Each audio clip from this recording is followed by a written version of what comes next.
Siang ini sehat? Sehat. Belum bersemangat? Ulang lagi. Gimana kabarnya hari ini? Sehat. Sehat. Alhamdulillah Rabbil Alamin. Jadi untuk supaya menjaga kesehatan kita agar tetap sehat, Ibu ingatkan kembali kepada Ananda tetap menjaga prokes. Coba Siti sebagai ketua kita absen dulu.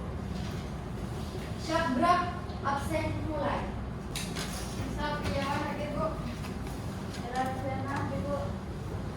Sylvia Lestari hadir Bu. Siska Widya Putri hadir Bu. Rosa Puspadewi hadir Bu. Oke, sepertinya Ananda Ibu hadir semua ya. Sebelum kita melanjutkan pembelajaran kita siang ini, ada baiknya kita membaca doa terlebih dahulu. Doa dipimpin oleh siapa? Ella. Oke. Yuk kita mulai berdoa. Sebelum memulai pelajaran kita pada hari ini, marilah kita berdoa. Berdoa mulai.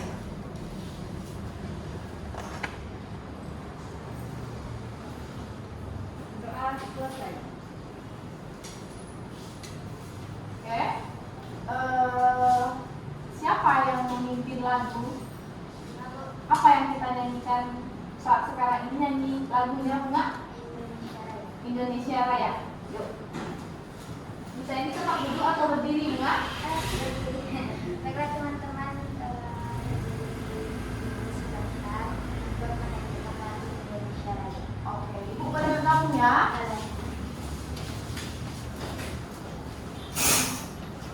Hiduplah Indonesia Raya. Indonesia tanah airku, tanah tumpah darahku. Di sanalah aku berdiri, jadi pandu ibuku. Indonesia kebangsaanku, bangsa dan tanah airku. Marilah kita berseru, Indonesia bersatu. Hiduplah tanahku, hiduplah negeriku, bangsaku, rakyatku semuanya. Bangunlah jiwanya, bangunlah badannya untuk Indonesia Raya. Indonesia Raya, merdeka, merdeka, tanahku, negeriku yang ku cinta. Indonesia Raya, merdeka, merdeka, hiduplah Indonesia Raya. Indonesia Raya, merdeka, merdeka, tanahku, negeriku yang ku cinta. Indonesia Raya, merdeka, merdeka, hiduplah Indonesia Raya. Selesai. Baiklah teman-teman, dipersilakan duduk.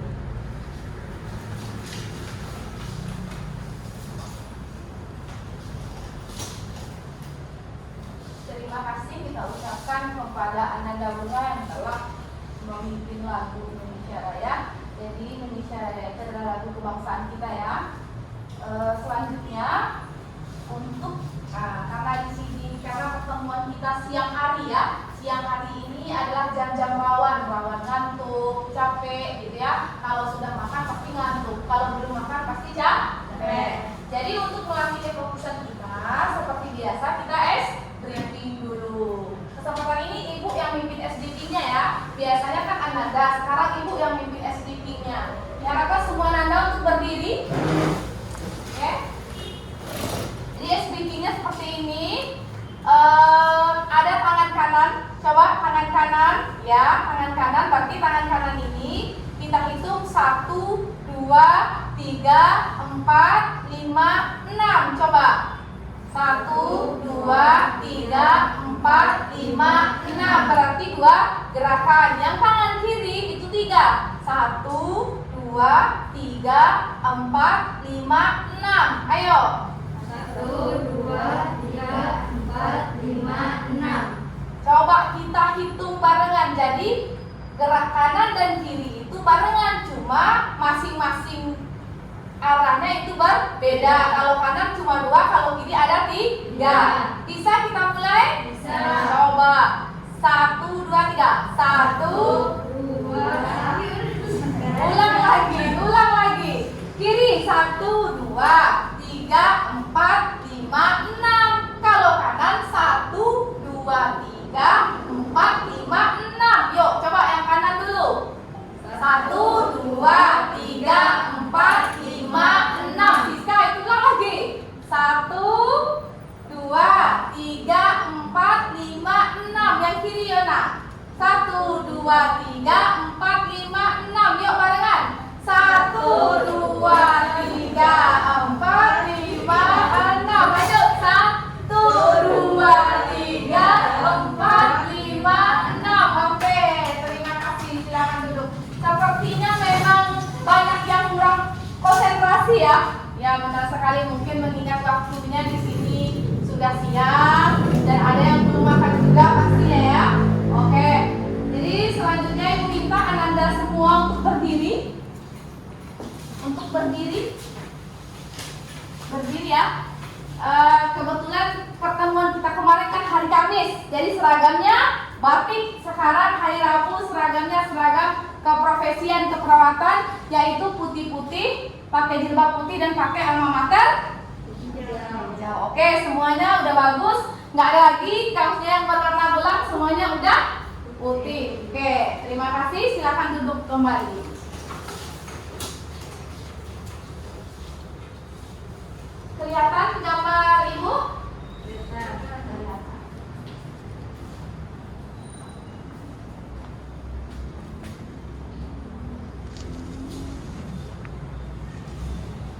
Oke. Sebelumnya itu kita sudah belajar kebutuhan dasar manusia tentang konsep Abraham Maslow ya, dan itu pun sudah kita pelajari. Pada kesempatan ini kita belajar tentang konsep infeksi. Nah, infeksi ini kan kasus yang sangat mewabah sekarang ya, salah satunya infeksi virus COVID-19. Jadi dengan mengetahui apa itu infeksi, kita dapat melihat perjalanannya, kita juga dapat bagaimana cara kita membasmi kuman atau virus supaya tidak masuk ke dalam tubuh kita ya. Itu pelajaran tentang konsep infeksi. Apa yang kita pelajari di sini? Coba silakan dilihat ke depan.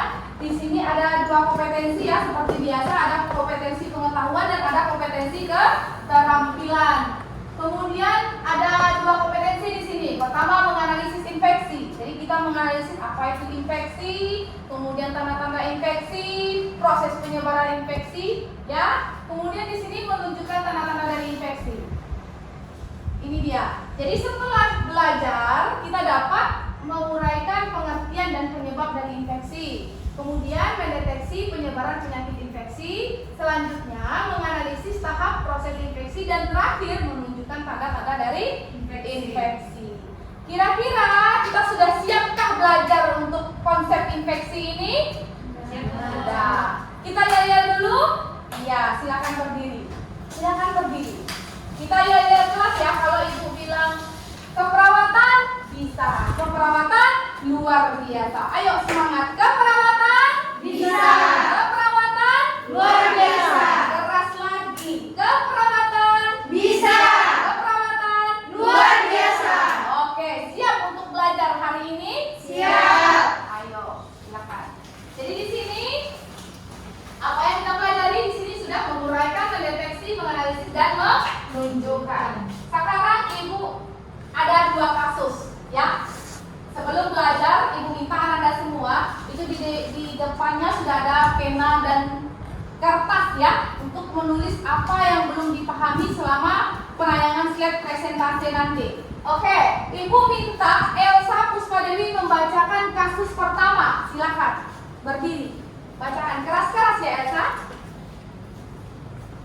Adi sudah 3 hari ini selalu tidur larut malam karena banyaknya tugas yang harus diselesaikan. Karena cuaca sangat panas sekali, Adi pergi bersama adiknya membeli jus mangga yang kebetulan tidak jauh dari rumahnya. Di dalam perjalanan, tanpa disengaja Ani tersandung kayu yang mengakibatkan kukunya lepas dan mengeluarkan darah banyak. Karena Ani sangat takut dibawa ke rumah sakit atau puskesmas, Ani sengaja menyembunyikan kejadian itu dari ibunya. Beberapa hari kemudian, kaki Ani bengkak, merah dan terasa nyeri hingga Ani sulit tidur dan berjalan. Berdasarkan kondisi Ani, sekarang apa yang dialami Ani? Oke, terima kasih ya. Sudah terlihat jelas dan didengarkan bersama-sama kasus pertama. Kita lihat lagi kasus kedua. Siapa yang mau membacakan kasus kedua? Yona. Oke, Yona ya Ella, silakan Yona. Berdiri keras-keras ya Yona. Kasus 2, Tuanka sudah 3 hari dirawat di rumah sakit Melati Indah. Tuanka dilarikan ke rumah sakit karena suhu badan panas, nyeri perut, mual dan muntah. Sebelumnya Tuanka sudah 2 hari tidak nafsu makan dan sering mengikuti jalan di jalan. Berdasarkan ilustrasi di atas, apa penyebab Tuanka bisa mengalami kondisi seperti itu? Oke, sudah ya, sudah ada 2 kasus. Sudah terbayang ya kira-kira problemnya apa di kasus ini. Sekarang kita lihat. Pertama itu tadi kita melihat tentang pengertian dan penyebab dari infeksi. Jadi untuk poin pertama itu Ibu putarkan video. Di sana akan tergambarkan apa itu infeksi dan apa agen atau penyebab dari infeksi. Silakan Ananda untuk mencatat mana yang belum dipahami, boleh ditanyakan ke Ibu nanti ya. Kita mulai.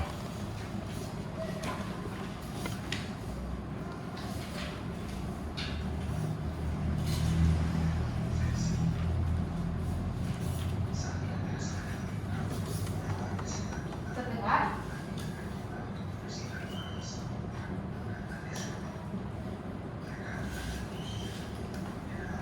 Sedang mencari perangkat.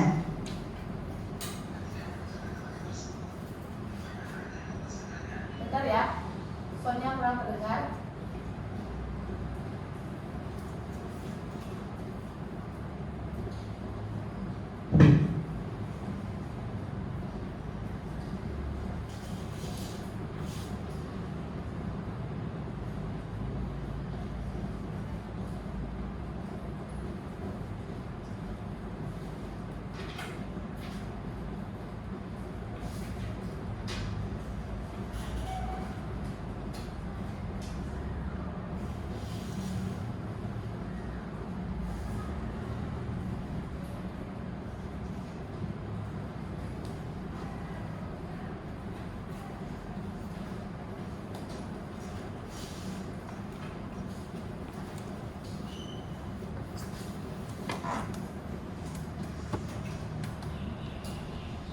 Apa itu infeksi?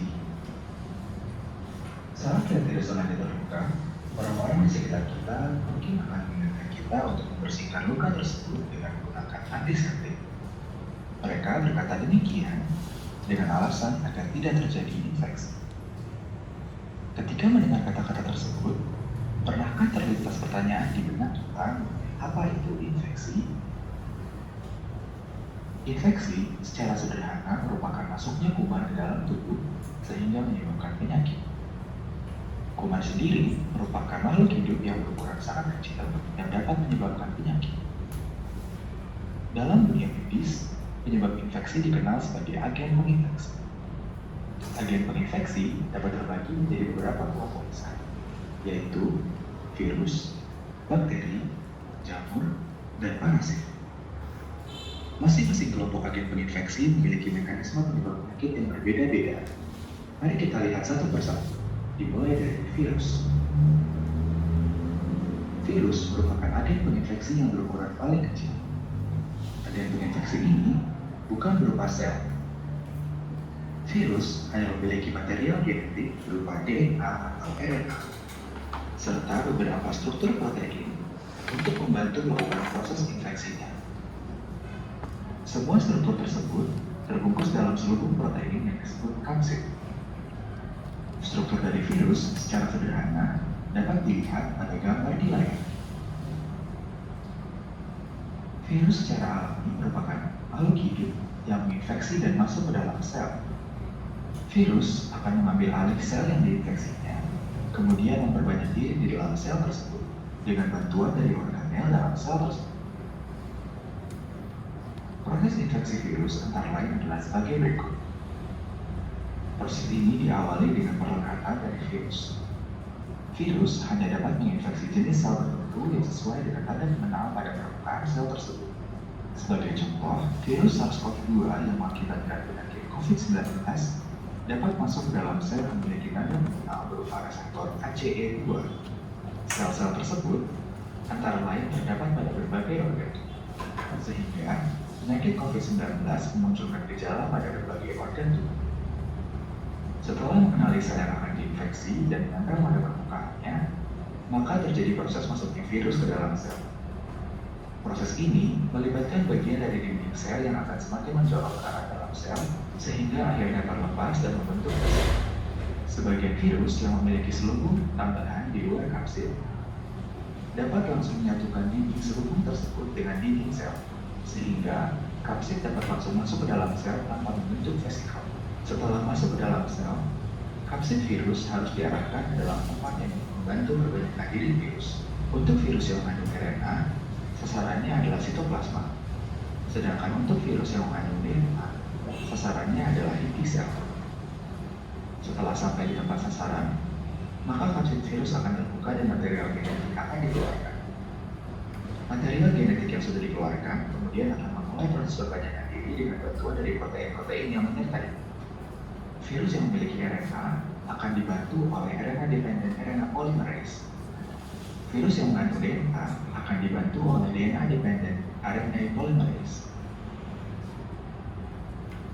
Kemudian, kedua protein tersebut akan membantu membentuk mRNA. mRNA kemudian akan masuk ke dalam proses sintesis protein dan membentuk protein-protein baru dari virus, sehingga protein-protein tersebut dapat disusun kembali menjadi virus baru. Virus baru akan semakin banyak terbentuk, sehingga akhirnya akan terjadi pecah pada sel yang diinfeksi. Virus-virus yang baru tersebut kemudian akan melepaskan diri dari sel, lalu menempel pada sel baru dan mulai menginfeksi, sehingga siklus berulang. Sebagian virus lainnya juga tidak membentuk protein, dan hanya memperbanyak material genetiknya saja. Material genetik yang terbentuk kemudian akan ikut bersama dengan sel pada saat sel menyala, sehingga terdapat semakin banyak jumlah material genetik tersebut dalam tubuh. Pada suatu saat, material genetik tersebut kemudian dapat membentuk virus-virus baru dan akhirnya mengakibatkan sel tersebut pecah, seperti pada siklus yang dijelaskan sebelumnya. Selanjutnya, kita akan bahas tentang bakteri. Bakteri merupakan agen penginfeksi yang terkecil kedua setelah virus. Bakteri merupakan makhluk hidup yang terdiri dari satu sel, sehingga bakteri dapat menginfeksi di dalam sel dan juga di luar sel, tergantung dari ukuran bakteri tersebut. Sel-sel bakteri mengakibatkan kerusakan melalui dua mekanisme, yaitu zat yang disebut sebagai endotoksin dan juga eksotoksin. Endotoksin merupakan zat yang terletak pada permukaan dinding bakteri, sedangkan eksotoksin merupakan zat yang diproduksi dan dikeluarkan oleh bakteri dari sel. Eksotoksin dapat secara langsung mengakibatkan kerusakan karena dapat mempengaruhi fungsi tertentu pada tubuh manusia. Sedangkan endotoksin dapat mengakibatkan kerusakan akibat respon imun yang dipicu olehnya. Ukuran bakteri secara rata-rata sama dengan ukuran sel tubuh manusia. Selain itu, permukaan tubuh manusia juga memiliki hubungan antar sel yang cukup kuat, sehingga agar bakteri dapat masuk ke dalam tubuh manusia diperlukan adanya luka. Pencegahan infeksi dengan menggunakan antiseptik yang dimaksudkan pada awal video adalah untuk mencegah infeksi bakteri.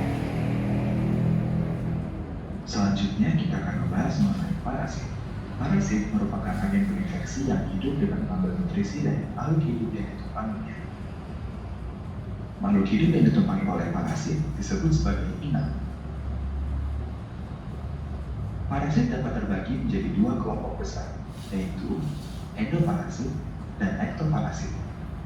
Endoparasit merupakan parasit yang hidup di dalam tubuh orang yang terinfeksi, sedangkan ektoparasit merupakan parasit yang hidup di luar tubuh orang yang terinfeksi. Makhluk hidup yang termasuk dalam kelompok endoparasit antara lain adalah cacing dan protozoa. Protozoa merupakan makhluk hidup bersel satu yang memiliki sel mirip seperti sel hewan. Makhluk hidup yang termasuk dalam kelompok ektoparasit adalah serangga yang sangat kecil seperti kutu dan tulang. Kerusakan yang diakibatkan masing-masing parasit bergantung dari cara hidup parasit. Masing-masing parasit juga memiliki kebutuhan nutrisi yang berbeda-beda, sehingga hal tersebut juga mempengaruhi mekanisme infeksinya. Agen peninfeksi yang terakhir adalah jamur. Jamur merupakan makhluk hidup yang pada dasarnya berfungsi untuk menghancurkan zat-zat organik.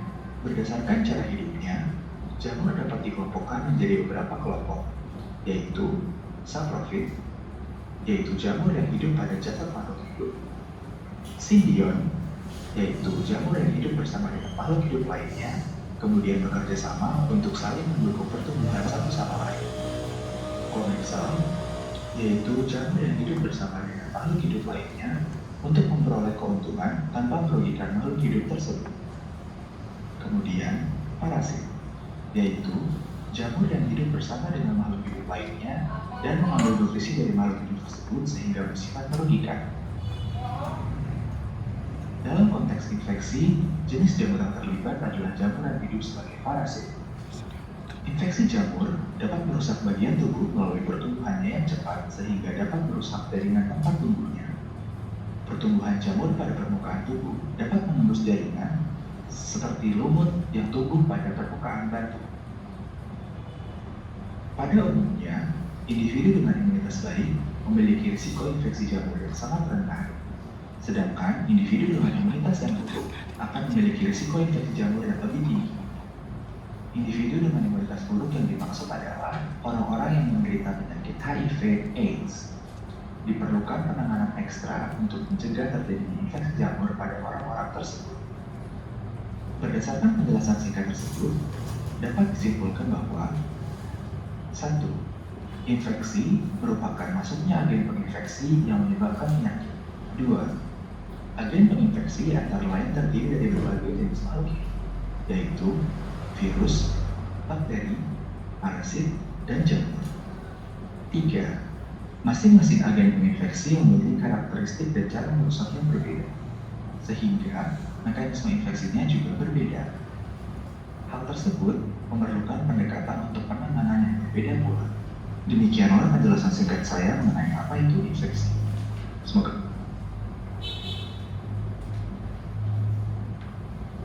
Oke, udah ya?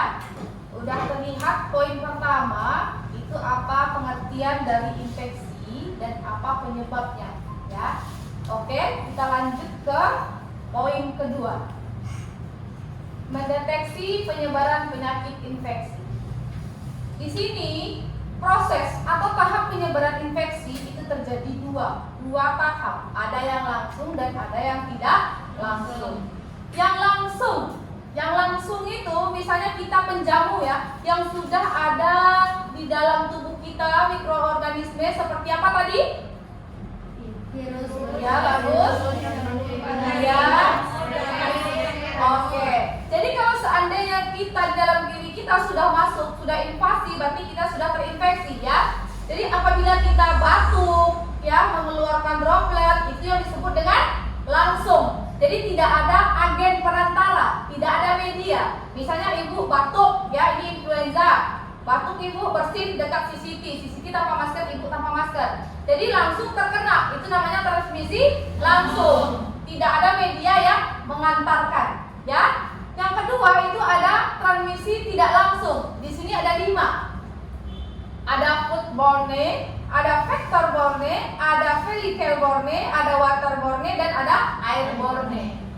Ya, sebenarnya di sini kan bahasanya aja yang diganti dari Indonesia ke Inggris. Kalau dilihat dari bahasanya kita udah paham ya. Pertama, foodborne, food itu makanan. Berarti medianya makanan. Misalnya kita makan makanan yang sudah terkontaminasi. Iya, itu salah satu. Jadi kita langsung Makan, otomatis medianya apa? Makanan. Bagus. Yang kedua, vektor. Vektor itu seperti lalat atau serangga. Dia lalat itu hinggap, nempel di kakinya mikroorganisme tadi, disampaikanlah ke kita. Jadi medianya apa? Lalat, hewan atau serangga. Kemudian yang ketiga, velikel. Apa itu? Alat. Misalnya piring. Pakaian. Oke, silakan. Piring. Ya. Pakaian apa lagi? Sendok. Jadi alat ya, benda mati. Kemudian waterborne. Waterborne itu apa? Air. Air yang terkontaminasi. Selanjutnya airborne. Apa itu?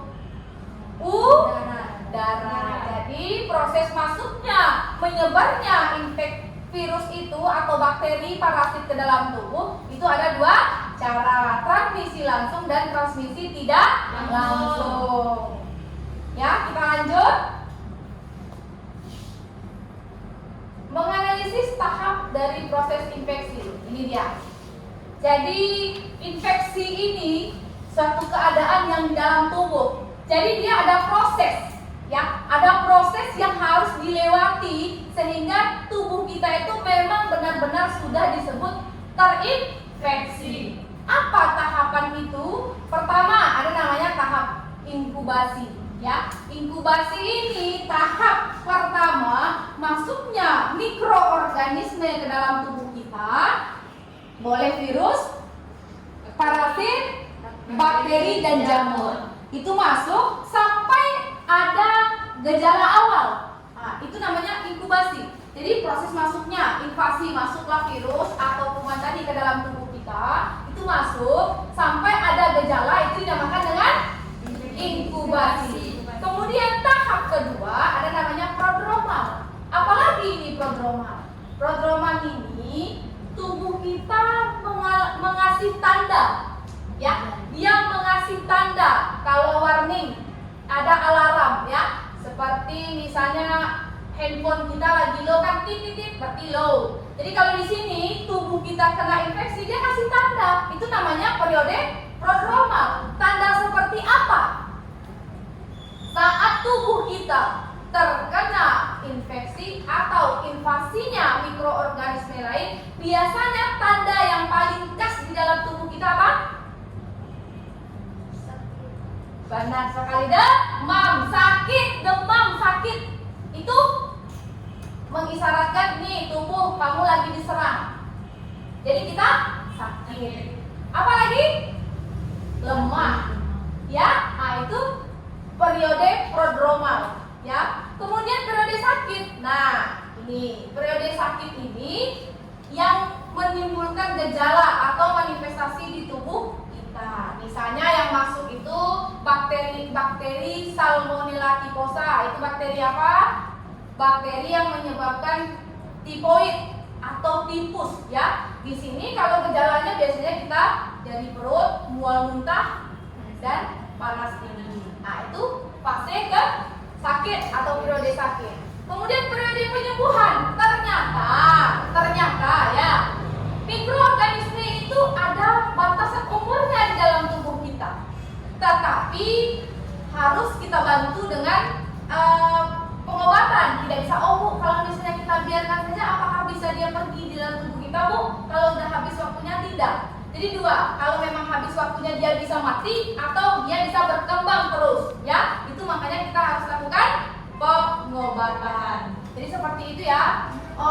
Di fase pertama ada apa? Inkubasi. Fase kedua prodromal. Fase ketiga fase keempat penyembuhan. Oke. Kita lihat lagi ke yang terakhir, ya. Tanda-tanda dari infeksi. Tadi sudah jelas ya apa itu infeksi, apa agen penyebabnya, kemudian bagaimana sampai bisa tubuh kita terinfeksi, kemudian apa saja tahap-tahapannya yang harus dilewati sehingga tubuh kita sampai ke fase infeksi. Kemudian yang terakhir, tanda-tanda dari infeksi. berbeda. Ada tumor, ada kolor, ada dolor, ada rubor, ada fungsi laesa. Pernah dengar ini? Pernah. Pernah, bagus. Itu tumor apa tuh? Pembengkakan. Bagus sekali, bengkak ya, bengkak. Jadi salah satu tanda dari infeksi di tubuh kita itu ada bengkak. Bengkak dia. Ya. Kemudian yang kedua kolor, apa itu? Panas. Panas, bagus. Berarti setelah bengkak, kalau kita raba itu akan terasa Panas. panas. Lanjut, dolor. Apa itu dolor? Peradangan. Ya, merah, kemerah-merahan. Dia udah bengkak, terasa panas dan dia terlihat kemerah-merahan. Lanjut, rubor. Apa itu rubor? Apa itu rubor? Apa itu rubor? Ada tumor, ada kolor, ada dolor, ada rubor. Rubor setelah dia bengkak, panas, kemerah-merahan, nyeri. Mana nyeri? Nyeri itu? Iya, Iya. Kemudian fungsi laesa itu apa? Fungsi laesa kematian jaringan setempat ya? Iya. Jadi kalau misalnya dia udah meradang, itu ada kematian jaringan setempat. Ya, ini tanda-tandanya. Jadi semuanya udah kita bahas ya. Ke 4 poin. Sekarang pasti Ananda semua ada pertanyaan. Karena ini topiknya menarik ya, menarik. Infeksi pertama itu ada virus tadi. Ini Bu, ini loh. Ini video tadi juga pernah disinggung tentang COVID, ya kan? Ini loh Bu, ini kan lagi trending topik ya. Trending topik Bu, ini dunia lagi kena wabah ini. Pasti banyak sekali pertanyaan di sini. Coba siapa yang mau bertanya? Tunjuk tangan. Tunjuk tangan. Cuma satu aja? Oke, 2. Cuma 2 yang mau bertanya? Oke, silakan Siti. Apa yang mau ditanyakan? Menanyakan apakah bakteri hanya masuk dalam keadaan luka? Oke, apakah bakteri hanya masuk dalam keadaan luka? Sebelum Ibu menjawab, ada yang bisa jawab? Ada yang bisa jawab? Yona bisa jawab? Gak bisa Bu. Oke, silakan Siska. Bagus sekali. Coba. Bisa juga Bu dari yang lain Bu. Kalau ada sela-sela yang kayak terinfeksi, masuk juga dia Bu. Bukan kecuali di luka doang Bu. Kayak Oke. ada masukan apa gitu Bu. Jadi masuk ke tangan. Oh, kata Siska, bakteri itu tidak hanya masuk pada saat diri kita luka saja, tetapi juga bisa masuk ke dari tempat dan cara yang berbeda. Benar sekali ya Siti. Jadi bakteri itu tidak hanya masuk di saat tubuh kita luka. Dia juga masuk bisa melalui makanan, minuman. Ya? Ya Siti? Jelas ya? Jadi untuk semuanya bakteri itu tidak hanya masuk melalui luka saja. Oke, siapa yang mau bertanya tadi lagi? Siska, silakan. Apa saja tanda-tanda penyakit terinfeksi jamur Bu? Oke, siapa yang bisa jawab? Ada yang bisa jawab? Siska menanyakan apakah tanda-tanda di tubuh kita saat kita terinfeksi mikroorganisme jamur. Coba siapa yang bisa jawab? Ada yang bisa jawab? Ada? Tidak. Yuk, Ibu bantu. Jamur ini biasanya identik dia melekatnya di mana? Kulit. Yes, di kulit. Sudah tergambarkan belum? Ya, benar sekali, gatal. Gatal. Jadi saat kulit kita invasinya mikroorganisme jamur ke kulit kita, tanda-tanda pertama adalah gatal-gatal. Ya. Yang lain? Satu lagi?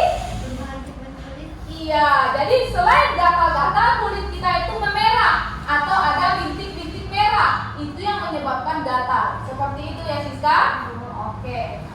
Ini masih tema 1 kayaknya. Ada lagi yang mau ditanyakan di tema 1? pengertian dan penyebab.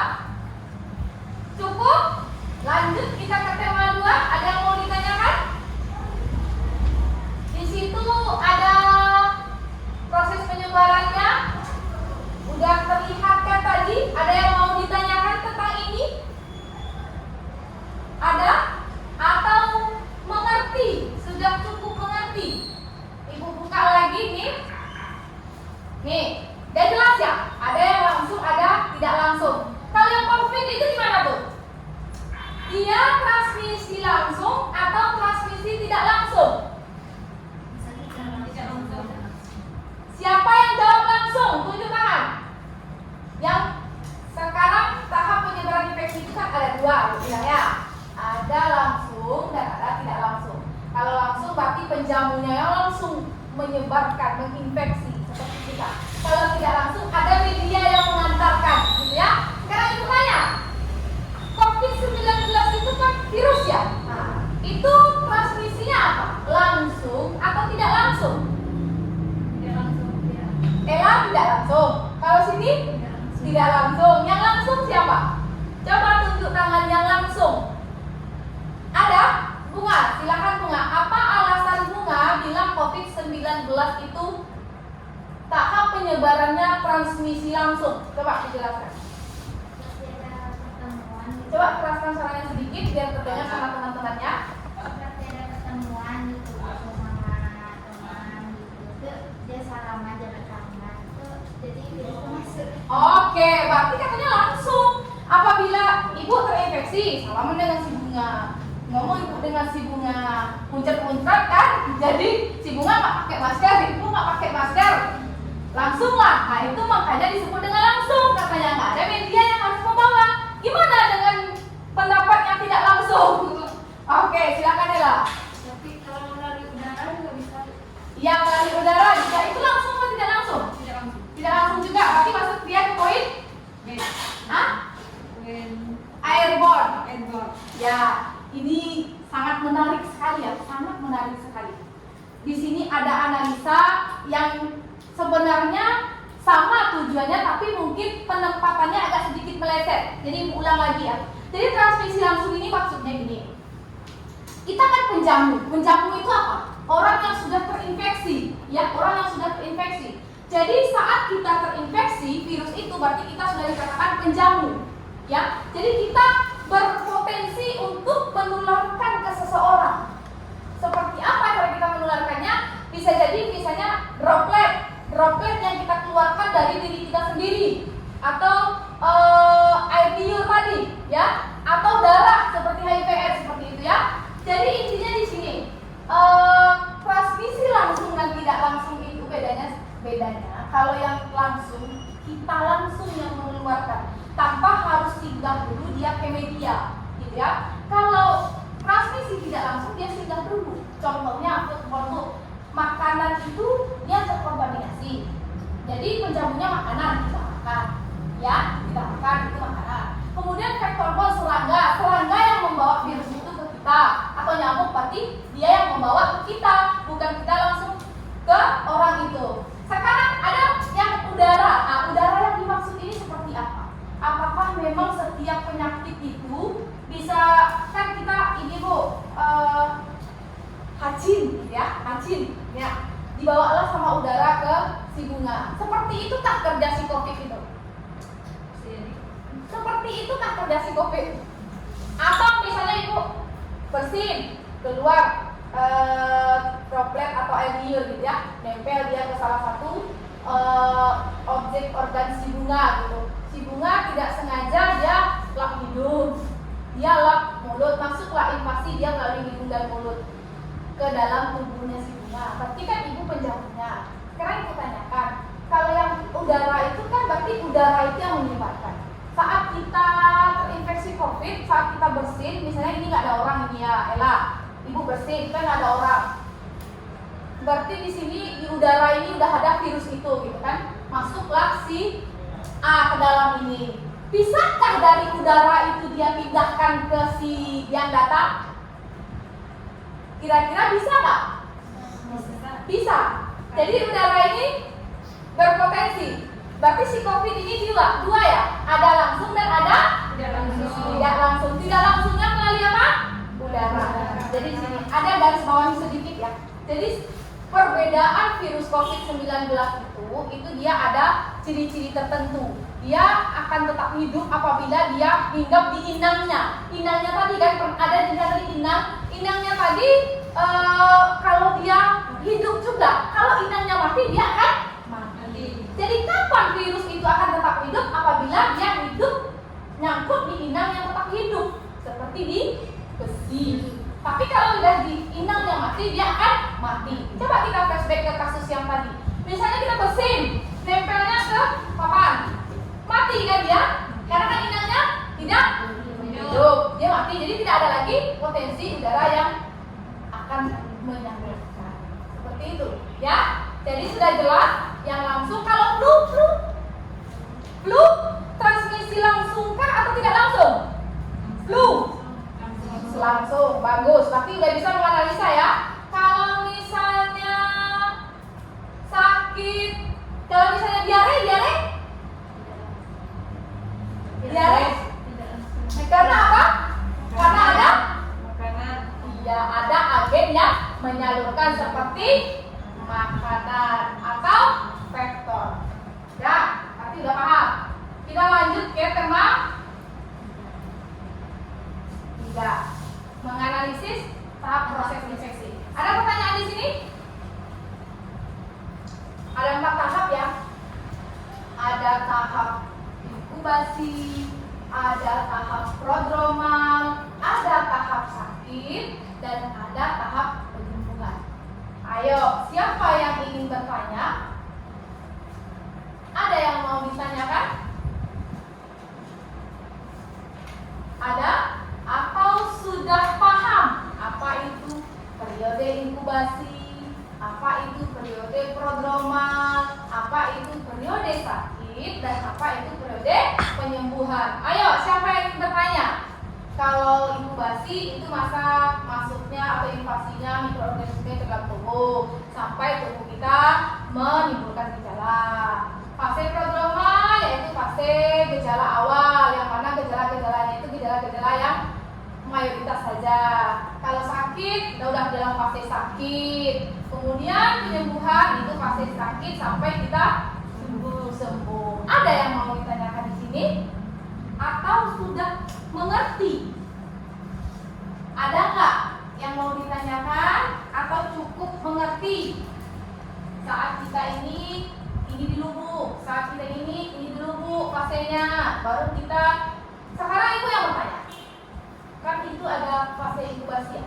Jadi fase masuknya invasinya mikroorganisme ke dalam tubuh. Itu setiap virus, bakteri, dan kuman sama nggak waktunya? Kalau flu berapa hari, kalau corona berapa hari, kalau campak berapa hari, kalau salmonella berapa hari, itu sama nggak waktunya? Enggak ada. Bagus. Kenapa?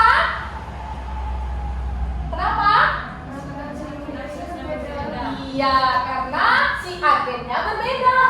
Kak, jangankan agen. Virus itu kan ada virus influenza, virus juga. Virus SARS, virus juga. COVID, virus juga. Itu berbeda. Kalau influenza biasanya 1-3 hari. Saat dia masuk, 3 hari inkubasinya.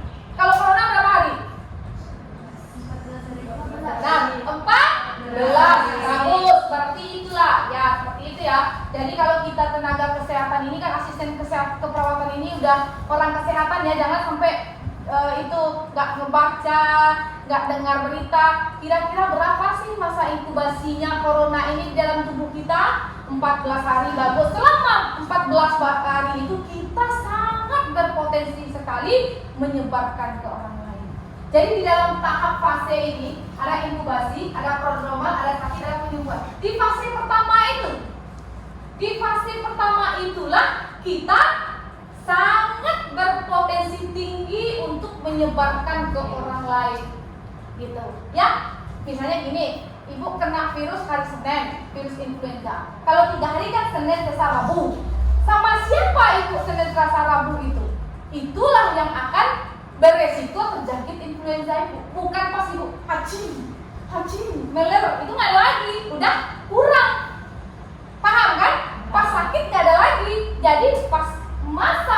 inkubasi itulah dia berpotensi menyebarkan ke orang lain. Disitulah kelemahan kita selama ini, khusus tentang COVID ya. Ada teman kita, dia sampai-sampai ada belum ada hilang indera penciumannya, belum ada hilang indera perasanya. Jadi kita kan nggak tahu bahwasannya dia berpotensi tinggi menyebarkan ke kita di fase inkubasi ini. Udah mantap ya, udah tahu. Lanjut ke periode prodromal. Itu seperti yang ibu sampaikan tadi, yang namanya tubuh saat kita terinfeksi pasti dia mengingatkan. Apa itu? Demam. Ya, demam. Lanjut sakit dan penuaan. Oke, sudah ya? Sudah clear. Lanjut ke poin terakhir. Tuh, menunjukkan tanda-tanda infeksi. Ibu sengaja nggak buka. Coba, siapa yang bisa menyebutkan tanda-tanda dari infeksi? Tunjuk tangan. Yona, silakan. Tumor, kolon, belum, rubor, terus Fungsi laisa, bagus sekali. Itu adalah tanda-tanda infeksi. Kira-kira setelah Ananda menyimak, sudah bisakah menjawab kasus-kasus yang tadi? Tadi ada kasus pertama, ada kemerah-merahan, iya kan? Ya, kemudian ada kasus kedua nanti. Sekarang aku tanya, ini kan tanda-tanda infeksi ini seperti rubor, kolon, dolor, fungsi laisa itu kita lihat di bagian apa kita? Bagian luar, ya kan? Iya. Kita bisa lihat bengkak itu di bagian luar kan? Kalau di dalam gimana cara lihatnya? Infeksi ini kan gak hanya di luar saja. Iya kan? Benar? Emang infeksi ini di luar saja? Di dalam ada? Bagaimana cara kita melihatnya? Apakah berlaku juga tanda-tanda infeksi di depan? Enggak, kata Siona. Bagaimana cara melihatnya, Yona? Apa? Oh, pakai alat bantu gitu ya? Kita pakai alat penunjang. Bagus sekali. Seperti USG, endoskopi, apa lagi? Ronsen, CT scan, ya. Ini, berarti yang tanda-tanda yang disebutkan Yona tadi hanya berlaku di mana? Terbalik, di dalam atau di luar? Di luar dulu. Kalau di dalam kita pakai alat bantu. Oke, yang sebelum alat bantu, apa tanda-tanda infeksi dari tubuh kita ini? Apa sih tanda-tanda ini tubuh kita sedang terinfeksi? Invasi lah masuk ini, kira rasa-rasanya ada yang masuk ini, entah virus itu, entah kuman itu, entah bakteri itu, entah parasit. Bagaimana caranya kita mengetahui? Demam. Bagus sekali dah. Demam. Ya, demam tadi. Kalau kita ada demam, ini kita udah terinfeksi, entah virus kah, entah bakteri kah, entah kuman kah, entah parasit kah. Seperti itu ya. Jadi dari tanda-tanda itu kita bisa mengetahui kita sedang terinfeksi. Sekarang ibu tanya, kan kita udah tahu nih infeksi itu apa, penyebabnya apa, tahapnya seperti ini, kemudian tanda-tandanya seperti ini. Sekarang bagaimana cara kita menghindarkan tubuh kita supaya tidak terinfeksi mikroorganisme tersebut? Siapa yang bisa menyebutkan? Bagaimana caranya? Yuk, Elsa. Caranya dengan menjaga hidup sehat, bersih, terus makan makanan yang sehat, Bagus. selalu cuci tangan. Ya. Pakai masker. Jaga jarak. Ya. Kan ini virus corona ya. Benar sekali. Pertama mau jaga prokes kesehatan. Cuci tangan. Sering cuci tangan. Pakai air mengalir dan sabun. Kenapa? Karena sabun itu bisa membunuh. Ya, kalau yang cerita kan cuma meminsalkan sementara saja. Tapi kalau kita misalnya tidak bisa memilih, ya boleh kita pakai sedikit. Kalau lebih pakai sabun. Jadi intinya kata si Elsa, bagaimana cara kita untuk membentengi tubuh kita ini nggak masuk virus, kuman, bakteri,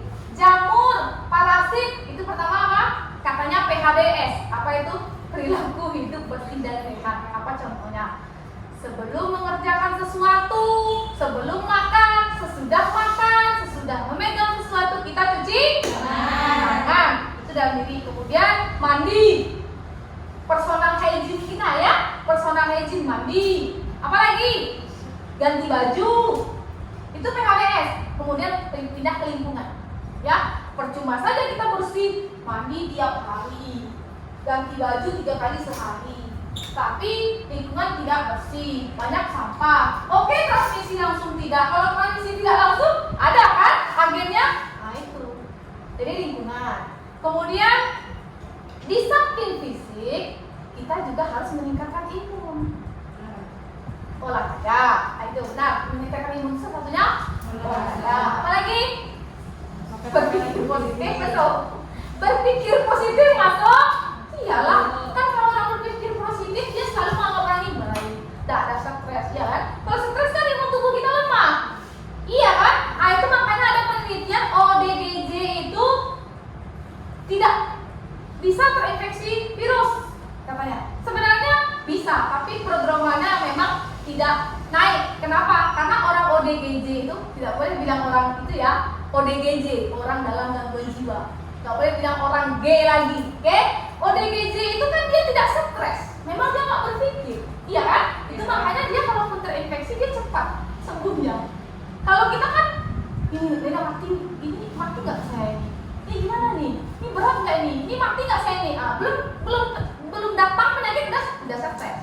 Jadi intinya imun tubuh itu bagaimana cara menjaganya? Olahraga, kemudian berpikiran positif, kemudian kurangi stres, makan makanan yang bergizi dan bersiasat. Sebenarnya makan makanan yang bergizi itu tidak identik dengan makanan mewah, ya, tidak identik dengan makanan mewah. Oh bu, sekarang corona bu, kita harus makan mewah bu. Harus setiap hari kita makan ini, nanti kolesterol juga. Ya kan? Harus setiap hari kita makan ini, nanti apa? Asam urat juga. Tidak boleh zat makanan ini tertumpuk. Jadi intinya bervariasi. Sebenarnya gizi itu tidak di makanannya itu bukan dari jenis makanan, tetapi juga berpengaruh terhadap cara pengolahan. Ya, cara pengolahannya. Kadang-kadang ada sayur itu tidak tahan panas. Kalau dia sudah terlalu panas dimasak, zat vitamin di dalam sayur itu sudah tidak berfungsi lagi. Itu salah satunya. Ya, itu salah satunya. Jadi memakan makanan yang bervariasi. Satu lagi, bagaimana cara meningkatkan imun tubuh? Satu lagi. Dengan tidur yang cukup. Bagus, istirahat dan tidur yang cukup. Percuma saja olahraga betul, makanan bergizi, lingkungan bersih, tapi begadang percuma. Zong, ya. Jadi satu, intinya semua itu harus seimbang. Tidak bisa olahraga aja berlebihan, makan aja berlebihan, atau santuy aja berlebihan. Nggak boleh, harus semuanya seimbang. Oke? Udah? Kira-kira masih ada pertanyaan lagi? Oke, satu pertanyaan. Ya, lanjut Siti. Oh nggak satu, boleh banyak. Boleh banyak. Apa Siti? Apakah pus termasuk dalam tanda-tanda infeksi? Pus itu apa? Pus apa? Nah, bagus ya. Jadi kalau kita orang medis ini bahasanya nggak bahasa dikenali lagi. Kalau bilang kentut apa? Apa? Palakus. Iya. Salah kan? Nggak tahu. Pus itu nanah. Jadi nanah. Apakah bu? Nanah itu bisa juga kita masukkan ke salah satu tanda dari infeksi. Ya bisa lah. Tanda-tanda kita infeksi itu ada nanah. Nanah itu berasal dari apa? Bakteri. Iya, benar sekali. Ya Siti, itu bisa juga salah satu tanda-tanda dari infeksi bagian luar. Ya, ada lagi? Mana tahu setelah Siti bertanya muncul lagi pertanyaan yang baru. Tapi infeksi dulu ya, jangan mengambang. Pertanyaan infeksi dulu. Ada ya nak? Cukup Yona? Paham Yona? Oke. Nanti ibu lihat pemahamannya di tes ya. Kalau benar semua berarti memang udah paham. Tapi kalau memang banyak yang salahnya berarti anggu-anggunya dua ini. Paham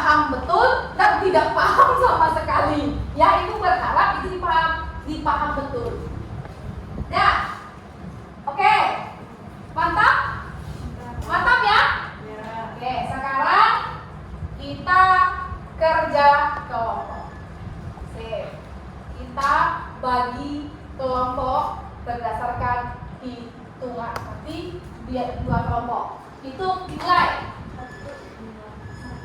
1, 2.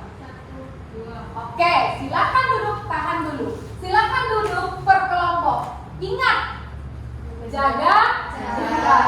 Jangan pernah lepas masker. Ini kita belajarnya ini loh tentang infeksi, ya. Oke, silakan duduk.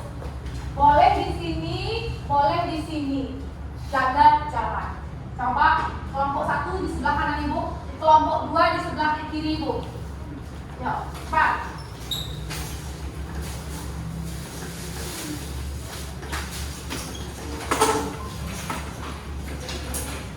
Jangan ke belakang-belakang saya, menghadap-hadap dua-dua gini. Namanya aja kerja kelompok. Jangan terlalu gitu. Sip. Udah. Ini aja sini. Sini lagi. Nah, ini harap sini. Oke. Benar lagi. Gitu. Yuk, kelompok 2 coba ditiru kelompok 1. Udah? Oke, jadi nanti pas belajar kelompok, ibu harapkan semuanya harus bisa nih, supaya paham ya.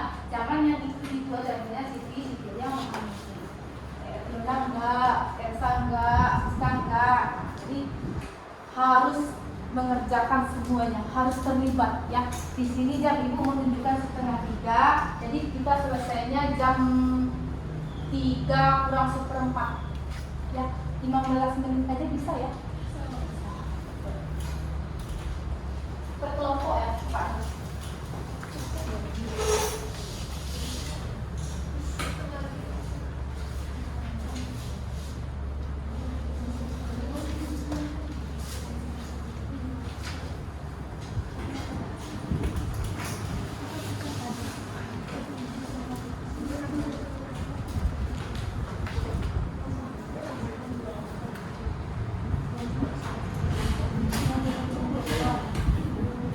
Kalau 10 menit siap, oke, bagus. Pokoknya paling lama 15 menit ya.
3 menit lagi ya.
Sudah?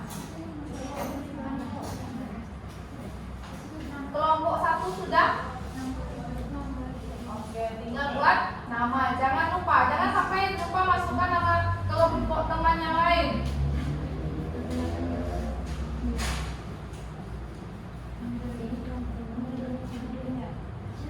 Kelompok 1 sudah ya, tinggal kelompok 2 lagi. Jadi itu dulu ya. Sudah ditentukan siapa yang akan menyajikan nanti hasilnya. Kelompok 1 silakan.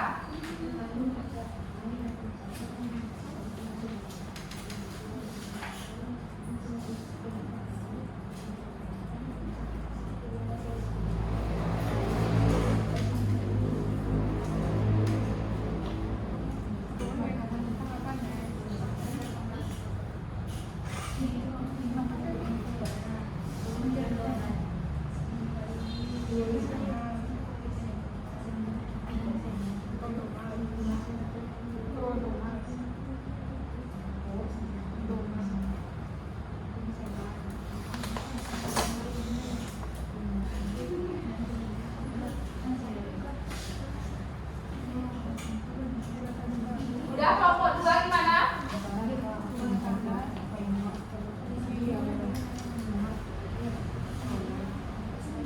Kembalikan lagi ya nanti ya. Ini nama kelompoknya udah dibuat? Ya, oke.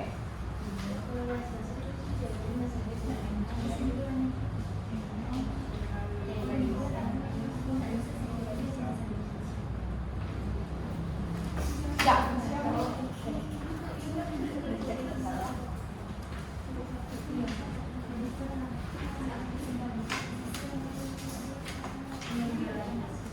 Oke. Oke, perhatikan semua, berarti kelompok 1 dan kelompok 2. Coba kelompok 1 dan kelompok 2 sudah selesai mengerjakan lembar kerja peserta didik per kelompok ya. Di sini Ibu minta setiap kelompok menyajikan hasil yang dikerjakan, kelompok yang lain menanyakan, menganalisa, mengamati ya. Kalau memang ada beberapa pertanyaan atau soal yang tidak sama boleh gitu ya.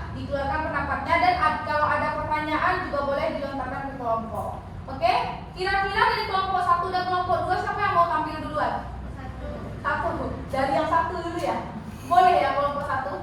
Boleh, silakan. Kelompok 2 tolong di 5. Jadi depan ya. Oke.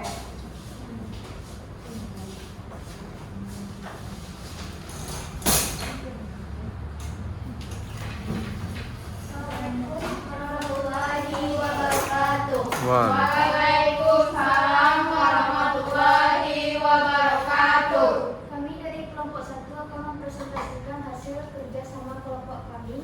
Dan terlebih dahulu memperkenalkan masing-masing dari kelompok kami. Yang pertama, Siti Fatimah Yanti sebagai penyaji, ya. Sylvia Lestari Sebagai penjawab. Ya, lanjut. dan Elsa sebagai sekretaris. Ya. Saya sendiri Yunanda sebagai moderator. Di sini akan disampaikan dulu oleh Sylvia Lestari.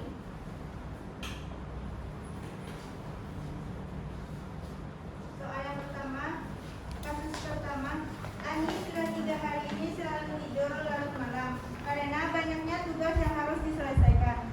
Dan belakangan ini cuaca sangat panas sekali. Karena itu, Ani pergi bersama adiknya membeli jus mangga yang kebetulan tidak jauh dari rumahnya. Di dalam perjalanan, soal yang keempat, istilah tabel kosong di bawah ini.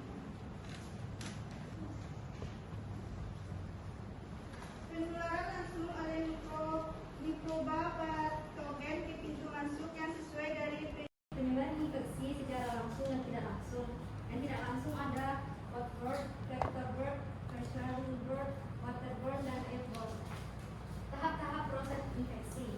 Tahap proses infeksi yaitu inkubasi atau masuk, prodromal atau tanda-tanda sakit dan kemudian penyembuhan. Tanda-tanda infeksi. Tanda-tanda infeksi yaitu tumor muka, kolor panas, dolor kemerahan, rubur nyeri, punctuation, matinya jaringan setempat.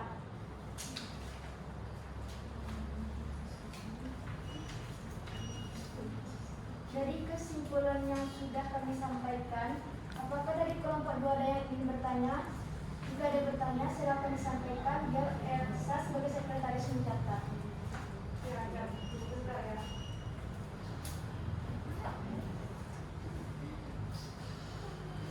Mana kelompok 2? Ada yang ditanyakan ke kelompok 1? Assalamualaikum warahmatullahi wabarakatuh. Waalaikumsalam warahmatullahi wabarakatuh. Saya perwakilan dari kelompok 2 ingin bertanya kepada kelompok 1.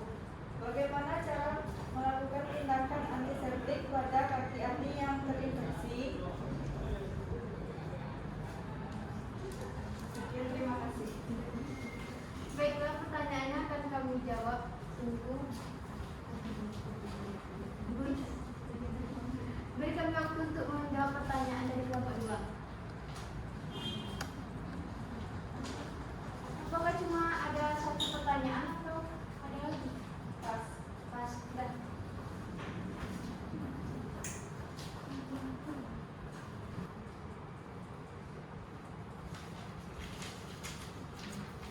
Ya. Ya. Dari pertanyaan kelompok 2 tadi, kami sudah mendapatkan jawabannya dan itu akan dijelaskan oleh Siti Fatimah Yanti. Ya, cepat. Bagaimana cara mengatasi antiseptik? Caranya dengan tindakan antiseptik yaitu suatu tindakan pembersihan luka menggunakan betadine atau alkohol yang dapat mematikan bakteri. Apakah kelompok 2 paham? Paham.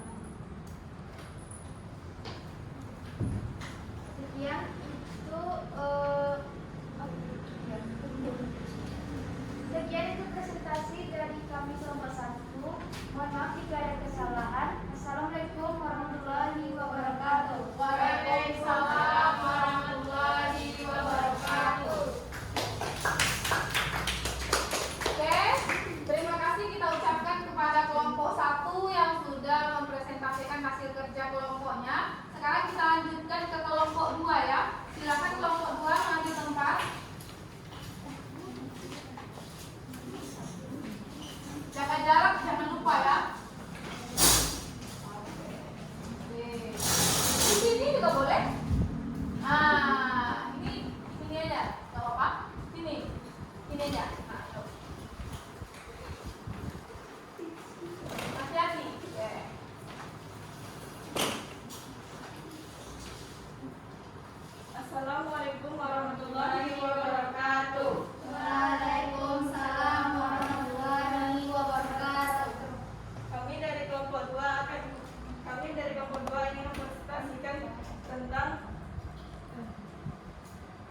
tentang infeksi yang akan dibacakan oleh Ella Elviana.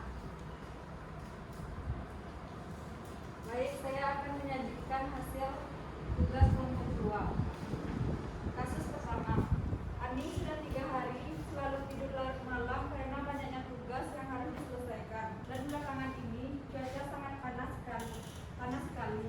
Karena itu, Ani pergi bersama adiknya membeli jus mangga yang kebetulan tidak jauh dari rumahnya.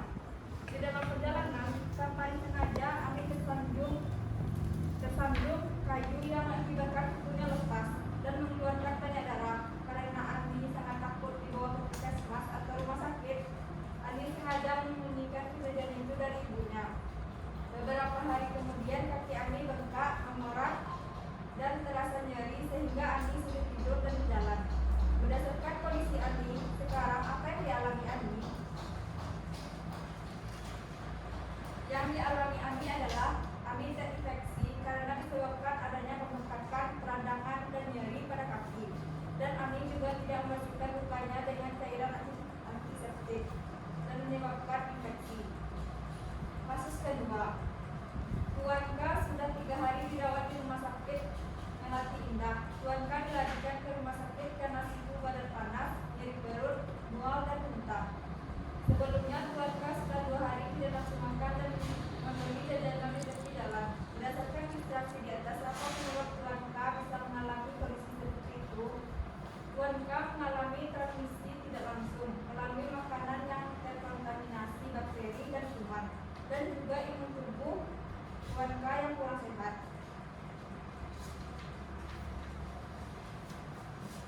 Sebab gambar di bawah ini sesuai dengan etiologi atau penyebab infeksi. Yang pertama, gambar orang bermasker, virus, gambar jamur, bakteri, dan parasit. Istilah dengan lambang checklist, gambar yang benar di bawah ini. Tanda-tanda infeksi, dolor, rubor, dan juga influenza. Istilah tabel kosong di bawah ini. Penularan langsung oleh mikroba patogen di pintu masuk yang sesuai dari penjamu. Sebagai contoh adalah adanya sentuhan, gigitan, ciuman, atau adanya dokter survei saat bersin, batuk, berbicara, atau saat transfusi darah dengan darah yang terkontaminasi mikroba patogen. Penyebaran infeksi melalui yaitu transmisi langsung. Sebagai media perantara, penularan adalah barang atau bahan yang terkontaminasi seperti peralatan makan, minum, alat-alat bedah atau kebidanan, peralatan laboratorium atau peralatan infus. Penyebaran infeksi melalui ventil, yaitu alat. Udara sangat mutlak diperlukan oleh setiap orang. Namun adanya udara yang terkontaminasi oleh mikroba patogen sangat sulit untuk dideteksi. Penyebaran infeksi melalui airborne atau udara.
Ya, sedikit jawabannya di soal nomor 42. Nah, kelompok 1 itu menjawab foodborne, makanan. Kelompok 2 itu menjawab vehicle, alat ya, alat. Jadi yang benarnya yang mana?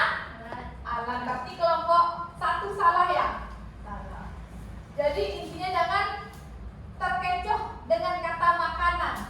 Karena di depannya ada tempat ya. Jadi tempat makanan yang dituju itu objeknya. Alat berarti ya, bukan makanan. Ya, berarti kelompok yang benar semua adalah kelompok 2. Jadi kelompok 1 dikasih hadiah. Nah, karena dia salah, hadiahnya apa?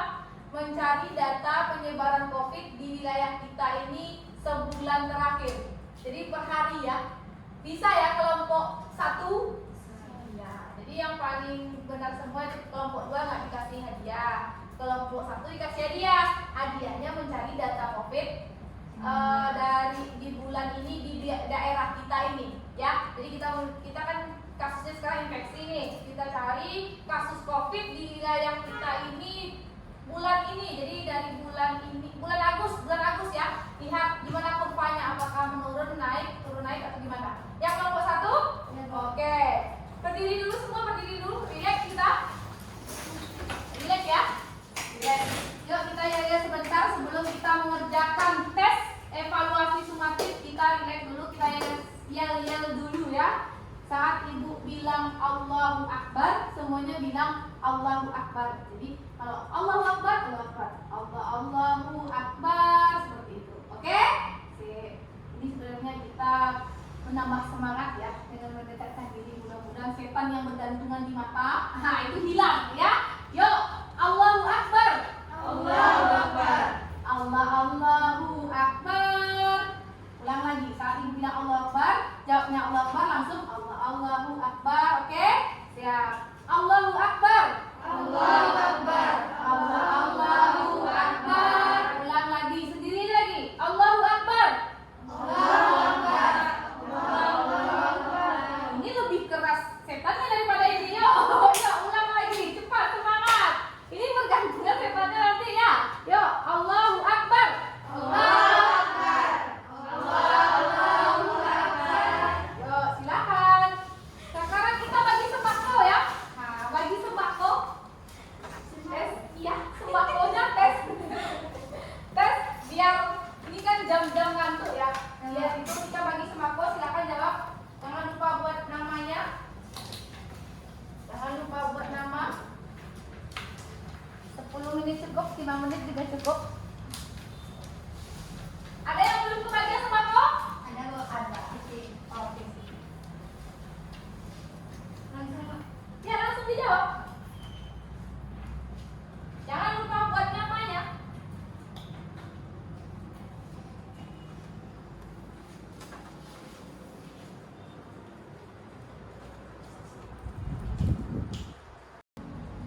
Bagi yang sudah selesai, silakan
Sudah? Ayo.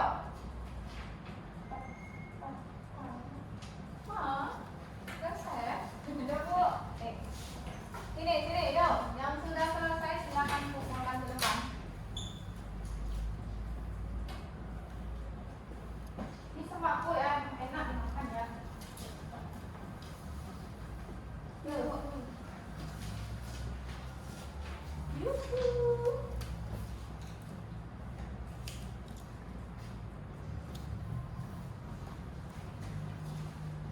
Ya, Nak.